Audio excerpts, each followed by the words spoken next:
मुंबई विमानतळावरील कामगार विश्वात अक्षरशः खळबळ उडालीये. भाजप प्रणीत अखिल भारतीय कामगार कर्मचारी संघटनेला सलग 2 दिवसात 2 मोठे धक्के बसलेत.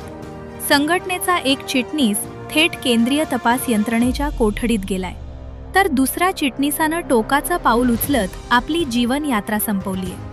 एका पाठोपाठ घडलेल्या या 2 धक्कादायक घटनांमुळे हजारो कामगारांच्या मनात आता चिंतेचं आणि संभ्रमाचं वातावरण निर्माण झालंय.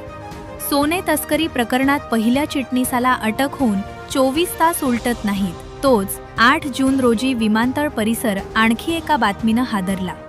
याच संघटनेचं दुसरे चिटणीस विजय बागडे यांनी आत्महत्या केल्याची धक्कादायक माहिती समोर आलीय. या दोन्ही घटना स्वतंत्र असल्या तरी एकाच संघटनेच्या 2 बड्या पदाधिकाऱ्यांबाबत सलग 2 दिवसात घडलेल्या या प्रकारामुळे संपूर्ण कामगार क्षेत्रात तर्कवितर्कांना उधाण आलंय. या 2 मोठ्या घटनांमुळे आता अनेक गंभीर प्रश्न निर्माण झालेत.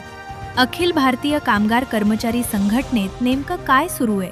ज्या नेत्यांवर हजारो कामगारांनी विश्वास ठेवला, त्या नेत्यांच्या अशा कृत्यांमुळे विमानतळावरील सभासद कामगारांच्या भविष्याचं काय? मुळात या संपूर्ण प्रकरणावर संघटनेचं वरिष्ठ पदाधिकारी अध्यक्ष सुहास माटे आणि भाजपचे प्रदेशाध्यक्ष रवींद्र चव्हाण काय भूमिका घेणार? कामगारांमधील संभ्रम दूर करण्यासाठी संघटना काय स्पष्टीकरण देणार? सध्या या दोन्ही प्रकरणांचा तपास पोलीस आणि केंद्रीय यंत्रणा अत्यंत वेगानं करत आहेत. मात्र या 2 दिवसातील घडामोडींनी संघटनेच्या इतिहासाला एक मोठा दाग लावलाय हे निश्चित.